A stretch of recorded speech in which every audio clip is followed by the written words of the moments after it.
May mga kumakalat na balita na ang cholesterol daw ay hindi related sa heart disease at hindi daw ito risk sa pagkakaroon ng sakit sa puso. At itong isang follower natin, pagbigyan na po natin dahil paulit-ulit na lamang niyang ibinibida ang kanyang paniniwala na hindi daw risk ng sakit sa puso o cholesterol. Halika kayo, pag-usapan natin yan. Science-based ba ninyo ang kailangan natin para mapag-usapan ang tungkol sa risk ng heart disease at sa cholesterol? Eto na, while yes, for the record, I agree po na ang cholesterol ay nakatutulong sa marami nating bodily functions tulad ng hormone production, cell protection at iba pa, hindi ibig sabihin ito kinakailangan mo ng pataasin ang cholesterol levels mo. Same lang din yan, na hindi porke kailangan ng katawan mo ang glucose, lalaklakin mo na ang lahat ng matatamis para tumaas ang blood level mo niyan. Pagka ginawa mo yan, magkaka-diabetes ka. Malinaw ba yon? Sana po malinaw. O eto na, dahil nga science-based tayo at kinakailangan daw ay science-based parate, paano nga daw naging link ang cholesterol sa heart disease? Mag-update naman daw po ako. Ganito na po ang gagawin natin. Halimbawa, papasok tayo ngayon sa medical school. Let's go to school! Mag-aaral tayo ng mga inaaral ng medical students. Meron ako ditong updated edition ng isang libro sa medical school. Ang tawag dito, Robbins Pathology. Kung kayo ay second year medical school student, ito ay isa sa mga librong kinakailangan ninyong basahin at intindihin.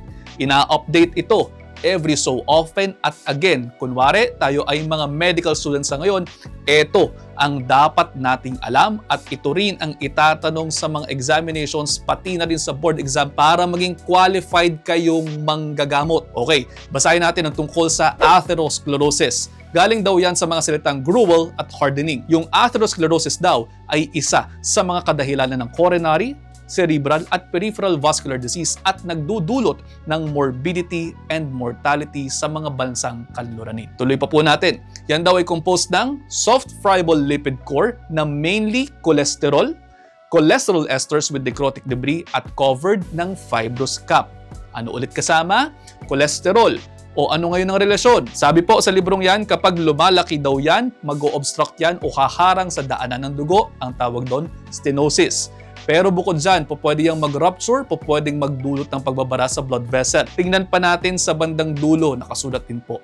Coronary artery disease is an important manifestation of atherosclerosis. Ano daw pinagmumulan yan? Ang sabi po sa table 10.3, may dalawang big chunk, modifiable at non-modifiable. Doon sa modifiable kasama dyan, hyperlipidemia. Ano yan? More specifically daw, nakasulat, mataas na cholesterol. At lalo pa daw ang LDL cholesterol o yung bad cholesterol. Saan galing yan? Ayon sa libro, sa mataas na intake ng saturated fats galing sa egg yolks, animal fats, and butter. Kaya again, huwag i-single out na porke mayroong functions ang isang bagay sa katawan, kinakailangan mo na in very large amounts. For example, cholesterol nga, na sinasabi natin na while nakatutulong talaga sa ibang bodily functions, hindi mo kinakailangan sobrang liberal niyan na okay lamang pataasin mo than normal levels.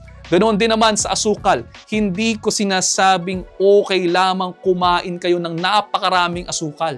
Kailangan control pa rin yan at may certain limits lamang po, depende sa status ng katawan ng tao. Again, moderation, variety, balance ang kinakailangan. Sana malinaw. Again, yung cholesterol at sugar na yan, pareho yung hindi maganda kung sobra. Tulad nga ng sinasabi ninyo, do not blame the cholesterol for what the sugar did. Please, do not blame the doctors for what the quacks did. At ayun, sana po may natutunan kayo at nang hindi mapariwara ng daan. Hanggang sa muli, ingat.